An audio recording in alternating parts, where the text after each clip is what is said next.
এখানে বলা আছে যে মূলধন জাতীয় লেনদেনের মোট পরিমাণ, খেয়াল করে, যা অনেকের বইয়ে মিল নাই, তো ওইটা পরে দেখা যাবে। আমরা আগে এটা বুঝি, কি মোটামুটি বুঝতে পারলেই হলো। তো মূলধন জাতীয় লেনদেন, এখানে কিন্তু বলে নাই যে মূলধন জাতীয় প্রাপ্তি, মূলধন জাতীয় ব্যয় কিংবা মূলধন জাতীয় অন্য কিছু বলে নাই, বলছে মূলধন জাতীয় লেনদেনের পরিমাণ। সেটা এখন প্রাপ্তিও হতে পারে, প্রদানও হতে পারে, ব্যয়ও হতে পারে, আয়ও হতে পারে, কিন্তু বলছে মূলধন জাতীয় লেনদেন। তাহলে দেখো তো এখানে মূলধন জাতীয় লেনদেন কি কি থাকতে পারে। যেমন ধারে পণ্য করা, এটা তো মূলধন জাতীয় না। দোকানে সাজসজ্জার পরিবর্তন, এটা কিন্তু মূলধন জাতীয়। দোকানের সাজসজ্জার পরিবর্তনটা কি মূলধন জাতীয়। তারপর দেখো পণ্য পরিবহন ব্যয়, এটা মূলধন জাতীয় না। পণ্য বিক্রয়, এটা মূলধন জাতীয় না। বাট্টা প্রদান মূলধন জাতীয় না। ধারে পণ্য বিক্রয়, এটা মূলধন জাতীয় না। দোকানের জন্য ফ্রিজ ক্রয়, এটা মূলধন জাতীয়, ফ্রিজ ক্রয়। স্থায়ী সম্পদ, তারপর কি আছে, বিদ্যুৎ বিল পরিশোধ করছে, এটা প্রতি মাসে দিতে হয়। কমিশন প্রাপ্তি, কমিশন কিন্তু প্রতি মাসে পেতে পারো, তুমি নিয়মিত পেতে পারো, প্রতিদিন পেতে পারো। লভ্যাংশ প্রাপ্তি আছে, লভ্যাংশ প্রাপ্তিও নিয়মিত হতে পারে।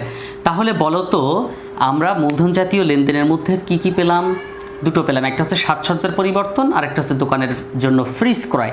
এর বাইরে আর কোনোটা হতে পারে এমন তোমার কাছে মনে হচ্ছে কিনা? তাহলে আমাকে একটু বলো, এমন কোনোটা তোমার কাছে মনে হচ্ছে কিনা যে স্যার এটা আমার কাছে মনে হচ্ছে যে এটা মূলধন জাতীয় প্রাপ্তি বা প্রদান হতে পারে?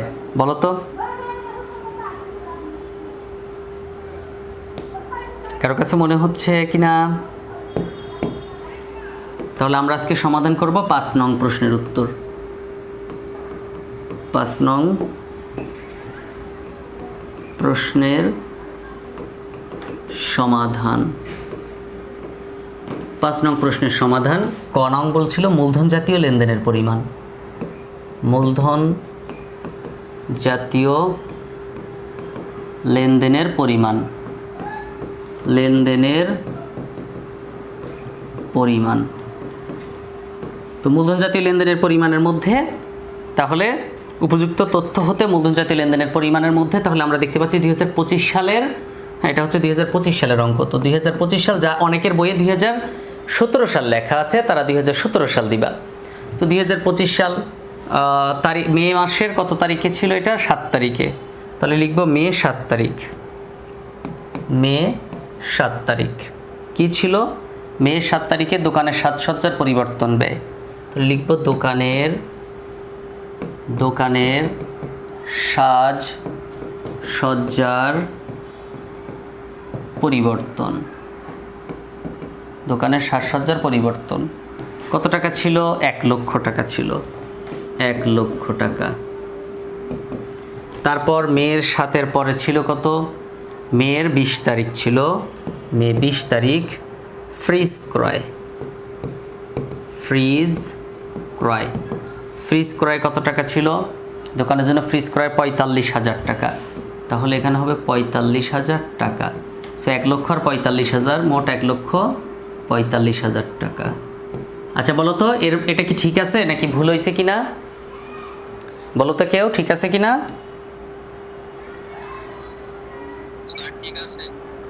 Thank you.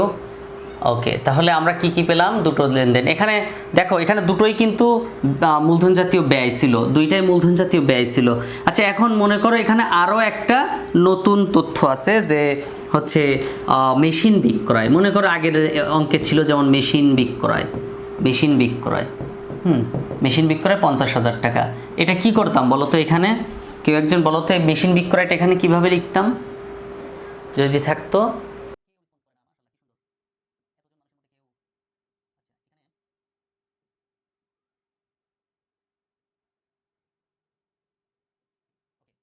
তো যদি কোনো স্থায়ী সম্পদ বিক্রয় থাকতো তাহলে আমরা জাস্ট এখানে লিখতাম, সেই তারিখ দিতাম, দেওয়ার পর লিখতাম মনে করো মেশিন বিক্রয় ছিল, তাহলে আমরা লিখতাম মেশিন বিক্রয়। মেশিন বিক্রয় কত টাকা সেটা এখানে লিখে দিতাম, মনে করো 50,000 টাকা, তাহলে এখানে 50,000 টাকা লিখে দিতাম। দিয়ে তারপরে এটাও ওর সাথে যোগ করতাম, মানে এটা টাকা আইছে না গেছে এটা চিন্তা করতাম না, কিংবা এটা আয় হলো না ব্যয় হলো এটাও চিন্তা করতাম না। আমি খালি চিন্তা করতাম যে এটা মূলধন জাতীয় ঘটনা, মূলধন জাতীয় ঘটনা, এই জন্য আমরা মূলধন জাতীয় ঘটনা হিসেবে লিখে দিতাম। ঠিক আছে, তাহলে 1,45,000 টাকা। ওকে, ডান। তারপরে আমরা কি করব? তারপরে আমরা যাব হচ্ছে এটা একবারে নতুন অফার। যারা আমার কোর্সে ইতোপূর্বে ভর্তি হয়েছো বা ভর্তি হওয়ার চিন্তা করেছো তাদের জন্য বলি, আমার নতুন অফারটা হচ্ছে হিসাব বিজ্ঞান, ফিনান্স এবং উদ্যোগ, একসাথে 3টা বই। খেয়াল করে দেখো, হিসাব বিজ্ঞান, ফিনান্স এবং ব্যবসায় উদ্যোগ, এই 3টা বই তুমি কমপ্লিট করে নিতে পারবে একদম 50% ডিসকাউন্টে। 50% ছাড় থাকবে। আগে ছিল 2400 টাকা, এটা কেটে দিয়েছি, এখন হচ্ছে 1200 টাকা মাত্র।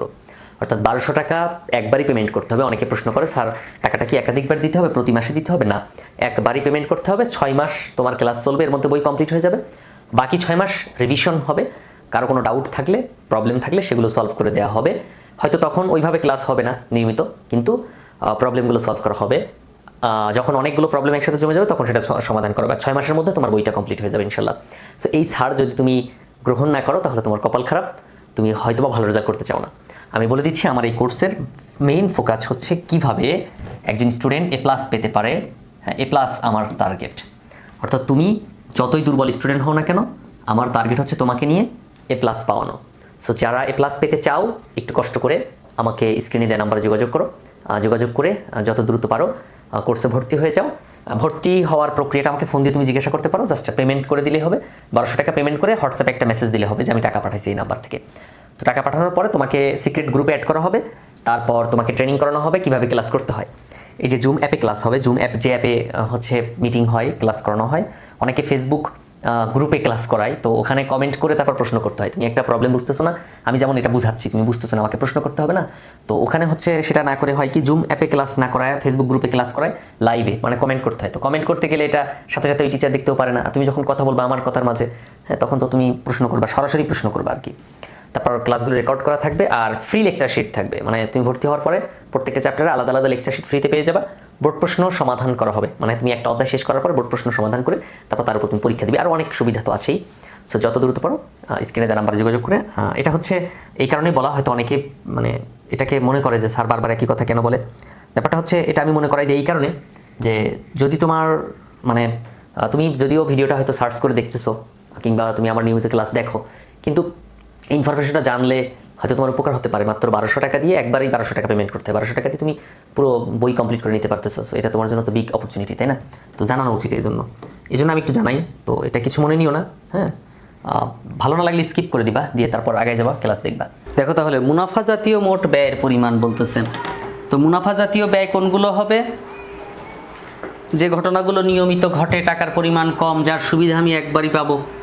তো মুনাফা জাতীয়গুলো আমরা এখন লিখব। তো আমরা প্রথমে শিরোনাম লিখি খ নং। খ, মুনাফা জাতীয় ব্যয়ের পরিমাণ।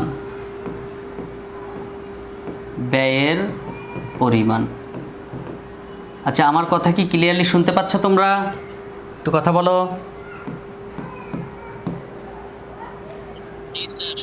ওকে 2025 সালের। সো মুনাফা জাতীয় ব্যয় দেখো, যেমন পণ্য ক্রয় একটা মুনাফা জাতীয় ব্যয়। মে 4 তারিখ ধারে পণ্য ক্রয় 50,000 টাকা। তাহলে লিখব কি, মে 4 তারিখ ধারে পণ্য ক্রয়।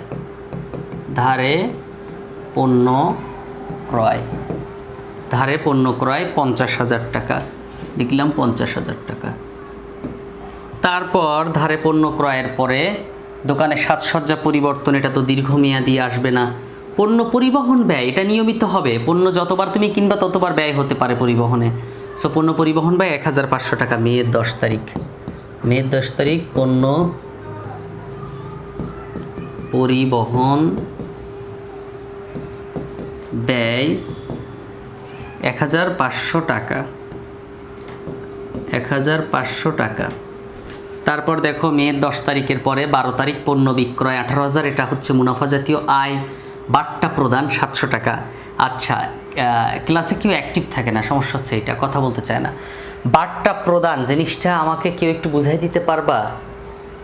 একজন একটু সাহস করে বুঝাই দাও তো, বাট্টার পরিমাণটা, এই জিনিসটা কি আসলে?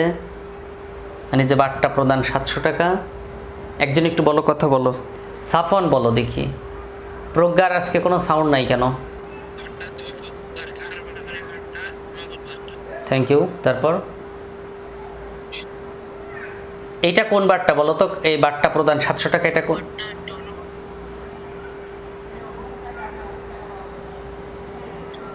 হ্যাঁ বলো সাফন বলো।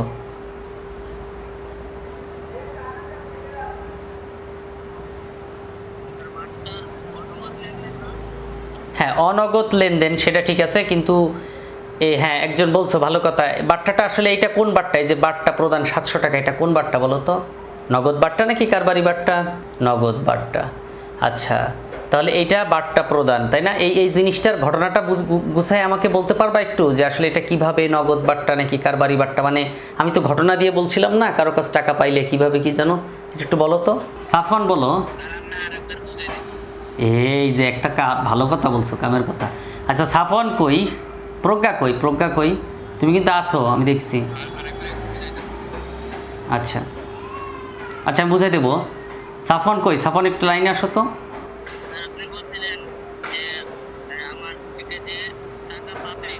হুম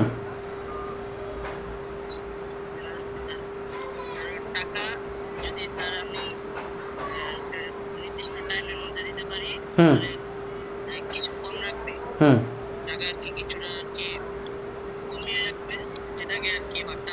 থ্যাংক ইউ, গুড। এই যে কি সুন্দর, দেখো তো, সাহস না থাকলে হয়? আরে বোকা, তো এইভাবে তো পারবা, কি সুন্দর বলতে পারছে। আচ্ছা তারপরে আরেকজনকে বলবা, আমি তো প্রজ্ঞার আম্মুকে কল দিব, প্রজ্ঞা লাইনে থেকে কথা বলে না এই কারণে। আচ্ছা ইয়ামিন বলেছো, তারপরে আরেকজন বলেছো, এই যে আর বাকি যারা আছো তারা কথা বলো না, এটা খুব একটা ভালো কাজ না। ওকে দেখো, আমি আরেকবার দরকার হলে বুঝাই বলি। হ্যাঁ পরশ কিছু বলবা, পরশ কিছু বলবা। পরশকালে এসে একটু উকি মেরে চলে যায়। দেখো আমি বলেছিলাম যে তুমি কারো কাছে, হ্যাঁ বলো বলো। হ্যাঁ ছাড় দেওয়া, খুব সুন্দর কথা। তারপর ও এইটুকু বলবা। আচ্ছা দেখো, তাহলে যেটা বললাম যে তুমি বাট্টা মানে হচ্ছে ছাড় দেওয়া। মনে করো ওই তুমি কারো কাছে 50,000 টাকা পাও, তুমি কারো কাছে 50, ভালো করে বুঝো, পরের দিন আমি জিজ্ঞাসা করব, না পারলে শাস্তি আছে।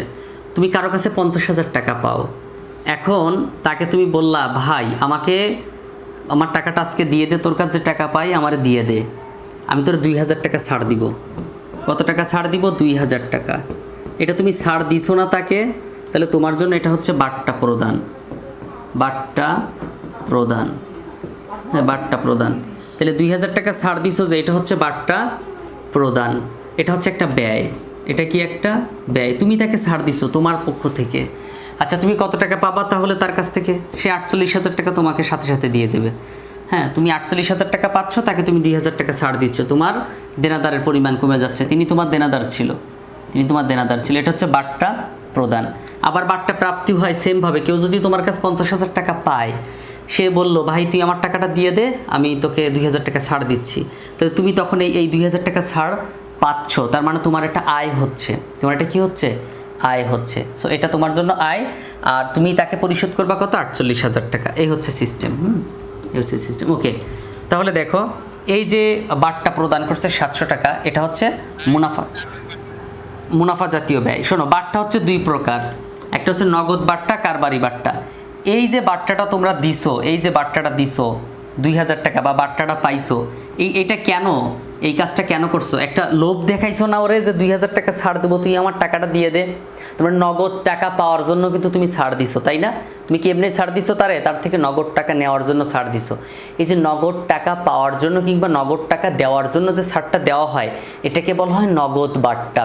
নগদ বাট্টা এটাকে বলা হয়, এবং নগদ বাট্টা দেনাদার ও পাওনাদারের সাথে জড়িত থাকে।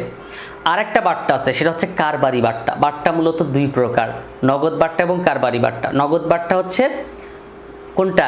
দেনাদার পাওনাদারের সাথে জড়িত। কারো কাছে টাকা পাও কিংবা কেউ তোমার কাছে টাকা পায়, তাকে তুমি ছাড় দিচ্ছ কিংবা সে তোমাকে ছাড় দিচ্ছে, এইটা হচ্ছে নগদ বাট্টা। আর কারবারি বাট্টা হচ্ছে তুমি মার্কেটে যে কেনাকাটা করতেছো, কিংবা তোমার প্রতিষ্ঠানের থেকে কেউ পণ্য কিনতেছে, তুমি বিক্রি করতেছো, এই সময় ক্রয় বিক্রয়ের সময় যে ছাড়টা দেওয়া হয়, সেটা হচ্ছে কারবারি বাট্টা। ক্রয় বিক্রয়ের সাথে। এটা আরেকটা নাম হচ্ছে ব্যবসায়িক বাট্টা। বইয়ের মধ্যে লিখে নাও না কেন তোমরা তো বইই রাখো না। নগদ বাট্টা দেনাদার পাওনাদারের সাথে জড়িত, আর কারবারি বাট্টা বা ব্যবসায়িক বাট্টা এটা হচ্ছে তোমার ক্রয় বিক্রয়ের সাথে জড়িত, ক্রয় বিক্রয়ের সাথে। মনে রাখবা, তুমি ক্রয় করতেছো ছাড় পাইছো, এটা ক্রয় বাট্টা। বিক্রয় করতেছো ছাড় পাইছো, এটা বিক্রয় বাট্টা। কিন্তু তুমি তোমার দেনাদারের কাছে টাকা পাচ্ছ, সেখান থেকে ছাড় দিচ্ছ, সেটা হচ্ছে তোমার জন্য নগদ বাট্টা। মনে রাখবা। আর কোনো প্রশ্ন থাকলে জিজ্ঞাসা করতে পারো। তাহলে এখানে বাট্টা প্রদান ছিল, কত তারিখ ছিল? 15 তারিখ, মে 15 তারিখ, 15 তারিখ বাট্টা প্রদান। বাট্টা প্রদান কত টাকা ছিল? বাট্টা প্রদান দেখো, বাট্টা প্রদান 700 টাকা ছিল, 700 টাকা। তারপর দেখো বাট্টা প্রদান ধারে পণ্য বিক্রয়, এটা আয়, দোকান ফ্রিজ ক্রয়, এটা স্থায়ী দীর্ঘমেয়াদী। বিদ্যুৎ বিল পরিশোধ, বিদ্যুৎ বিল নিয়মিত দিতে হবে, সো এটা মুনাফা জাতীয়, প্রতি মাসে দিতে হবে। সো বিদ্যুৎ বিল মে 22 তারিখ, মে 22 বিদ্যুৎ বিল প্রদান, বিদ্যুৎ বিল প্রদান। বিদ্যুৎ বিল প্রদান হচ্ছে 1200 টাকা, এই যে 1200 টাকা। তারপর দেখো বিদ্যুৎ বিল প্রদান 1200 টাকা। তারপর কমিশন প্রাপ্তি 3000 টাকা, এটা হচ্ছে তোমার আয়। লভ্যাংশ প্রাপ্তি 2000 টাকা, এটাও আয়, প্রাপ্তি যেহেতু আয়। তাহলে এখানে কার কার মিলছে বলো তো? এটা 50 আর 51,000, 52,000, 53,000, 53,400 টাকা মেবি। দেখো তো উত্তরটা ঠিক আছে কিনা, হিসাবে ঠিক আছে কিনা দেখো তো। 50, 51, 52,000, 53,200, 204, ঠিক আছে না? ওকে, কারো কোনো কিছু জিজ্ঞাসা করার আছে? এটা এটা হচ্ছে কি মুনাফা জাতীয় ব্যয়ের পরিমাণ, মুনাফা জাতীয় ব্যয়ের পরিমাণ এটা। ওকে, মুনাফা জাতীয় ব্যয়ের পরিমাণ আমি কেটে দিলাম। হ্যাঁ, তোমরা মিলাই নিবা, তোমাদের খাতায় মিলিয়ে নিবা। তারপর বলছে যে মোট মুনাফা জাতীয় আয়ের পরিমাণ, মোট মুনাফা জাতীয় আয়ের পরিমাণ। গ, মুনাফা জাতীয় আয়, মুনাফা জাতীয় আয়, মুনাফা জাতীয় আয়। তো মুনাফা জাতীয় আয় 2025 সাল লেখো সবার আগে। তারপর মে মাসের হিসাব মে লিখব। তাহলে দেখো তো মুনাফা জাতীয় আয় কোনটা? এটা একবার লিখেছি। দোকানের সাজসজ্জায় স্থায়ী ব্যয়, এটা পণ্য পরিবহন ব্যয়, এটা নিয়মিত দিতে হবে। পণ্য পরিবহন ব্যয় 1500 টাকা, এটা হচ্ছে মুনাফা জাতীয় ব্যয়, রাইট? মুনাফা জাতীয় ব্যয়, পণ্য পরিবহন ব্যয় 1500 টাকা। পণ্য পরিবহন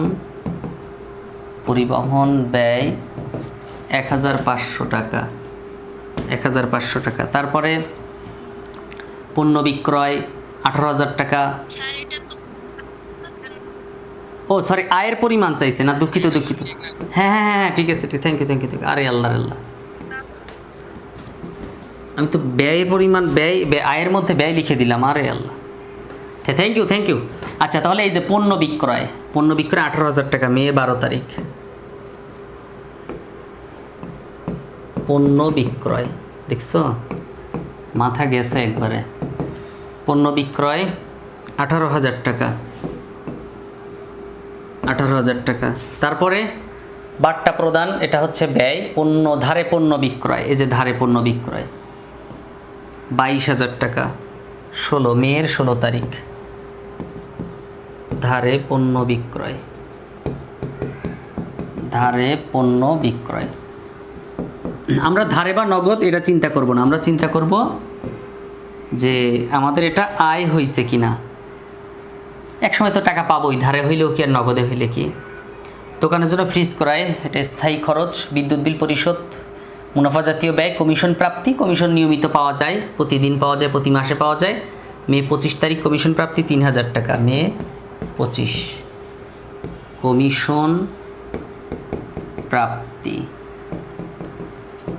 কমিশন প্রাপ্তি 3000 টাকা, 3000 টাকা। তারপরে লভ্যাংশ প্রাপ্তি 2000 টাকা। লভ্যাংশ প্রাপ্তি কি বলো তো? কেউ বুঝাইতে পারবে আমাকে লভ্যাংশ প্রাপ্তি জিনিসটা কি? লভ্যাংশ প্রাপ্তি, হ্যাঁ, কে বুঝাইতে পারবা? লভ্যাংশ প্রাপ্তি 2000 টাকা। একজন বুঝাও না, যে কোনো একজন একটু কষ্ট করে বুঝাও। হ্যাঁ, শোনো আমি বলি, হ্যাঁ শোনো, ওই যে শেয়ার ক্রয় বিক্রয় হয় ফিনান্সে, হয়তো পড়ছো কিনা স্কুলে। শেয়ার ক্রয় করলে যে কোনো কোম্পানির শেয়ার যদি তুমি কিনো, মানে মালিকানা যদি তুমি কিনো, তাহলে ওই কোম্পানি থেকে প্রতি মাসে তোমাকে বা প্রতি বছর লাভের একটা অংশ দেয়া হবে। ওইটা হচ্ছে লভ্যাংশ, অর্থাৎ তাদের যে লাভটা হবে তার একটা অংশ তুমি পাবা। অর্থাৎ তুমি যতটুকু তাদের শেয়ার কিনবা ততটুকু তুমি লভ্যাংশ পাবা। ঠিক আছে, এটা কোম্পানি থেকে পাওয়া যায়, শেয়ার ক্রয় করলে লভ্যাংশটা পাওয়া যায়। হ্যাঁ, তো শেয়ার জিনিসটা কি, এটা ফিনান্সে আবার বুঝাবো যখন ফিনান্স ক্লাস করাবো। তাহলে আমরা এটা যোগ করি, 18,000 আর 22,000 হচ্ছে তোমার 40,000 আর 3,000 43,000, 45,000 টাকা। 45,000 আসে না এটা?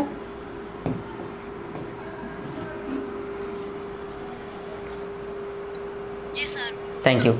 তাহলে আমরা মুনাফা জাতীয় আয়ের পরিমাণও পেয়ে গেলাম।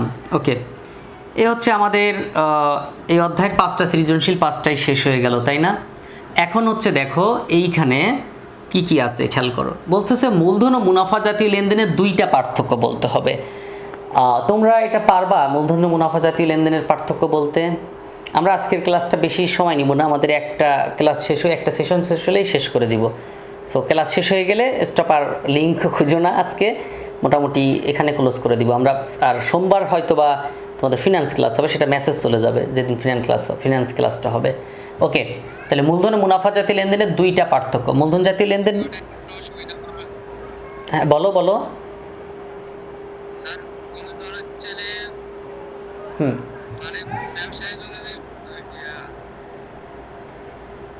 শোনো, মূলধন জাতীয় মুনাফা জাতীয় লেনদেনের 2টা পার্থক্য। শোনো, মূলধন জাতীয় দীর্ঘমেয়াদী হয়, মুনাফা জাতীয় কি স্বল্পমেয়াদী হয়। মূলধন জাতীয় টাকার অঙ্ক বেশি থাকে, মুনাফা জাতীয়তে টাকার অঙ্ক কম থাকে, 2টা করে পার্থক্য হয়ে গেল। হ্যাঁ,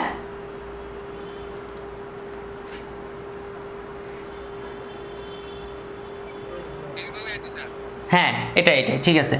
উদাহরণ সহ মূলধন জাতীয় প্রাপ্তি ও আয়ের সম্পর্ক দেখা। আচ্ছা, মূলধন জাতীয় প্রাপ্তি হচ্ছে কি? মূলধন জাতীয় প্রাপ্তি হচ্ছে উদাহরণ সহ বলছে মূলধন আনয়ন, তারপর হচ্ছে কোনো স্থায়ী সম্পদ বিক্রয়, ঋণ গ্রহণ। আর মুনাফা জাতীয় আয় কি? কোনো স্থায়ী সম্পদ বিক্রি করে সেটা থেকে যে মুনাফাটা পাওয়া যায় সেটা হচ্ছে এই যে মূলধন জাতীয় আয়। তারপর বলতেছে কি উদাহরণ সহ মুনাফা জাতীয় প্রদান ও খরচের পার্থক্য দেখাতে হবে। মুনাফা জাতীয় প্রদান কি? যেটার টাকা চলে গেছে, নিয়মিত চলে যায়, বেতন ভাড়া, সেটা হচ্ছে তোমার 2 বছরের ভাড়া প্রদান, 2 বছরের বেতন প্রদান। আর খরচটা কি? চলতি বছর, যেটা বোঝায় চলতি রানিং বছর, যে বছর তুমি অঙ্ক করতেছো। হ্যাঁ, তারপর আর্থিক বিবরণী প্রস্তুতে মূলধন ও মুনাফা জাতীয় লেনদেনের প্রভাব ব্যাখ্যা করো।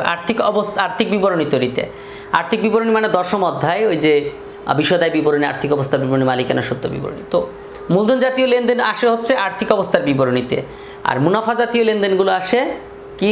বিষয়দায় বিবরণীতে। হ্যাঁ, উদাহরণ সহ বিলম্বিত মুনাফা জাতীয় ব্যয়ের ধারণাটি। বিলম্বিত মুনাফা জাতীয় যে আয়টা, মানে যে আয়ের খরচের পরিমাণ কম থাকে কিন্তু আমরা সুবিধাটা দীর্ঘমেয়াদে পেয়ে থাকি, অনেক দিন ধরে সুবিধাটা পেয়ে থাকি, সেটা বোঝানো হয়, তাই না? যেমন ব্যবসায় স্থানান্তর করা, টাকা কম লাগে কিন্তু অনেক দিন সুবিধা পাওয়া যায় মোটামুটি। তারপরে এককালীন ব্যাপক বিজ্ঞাপন, পণ্য গবেষণা, এগুলো খরচ কমই হয় কিন্তু সুবিধাটা দীর্ঘমেয়াদে পেয়ে থাকি। সো আমাদের আজকের ক্লাস এ পর্যন্তই থাকছে। থ্যাংক ইউ সো মাচ, তোমরা অ্যাটেন্ড করেছো, অপেক্ষা ছিল অনেক। হ্যাঁ, পরের ক্লাস ইনশাল্লাহ আমরা 2 ঘন্টায় ক্লাস করাবো, 1.5-2 ঘন্টা। ওকে, সো তোমরা সবাই ভালো থাকো। আর এই যে এই 5টা প্রশ্নের উত্তর হচ্ছে তোমাদের বাড়ির কাজ। একটু কষ্ট করে 5টা সৃজনশীল এই সংক্ষিপ্ত প্রশ্নের উত্তর নিজে থেকে যা পারো তাই লিখবা, লিখে সাবমিট করবা। কেমন? ঠিক আছে? আচ্ছা ঠিক আছে, থ্যাংক ইউ সো মাচ, সবাই অনেক ভালো থাকো। আসসালামু আলাইকুম রহমতুল্লাহ।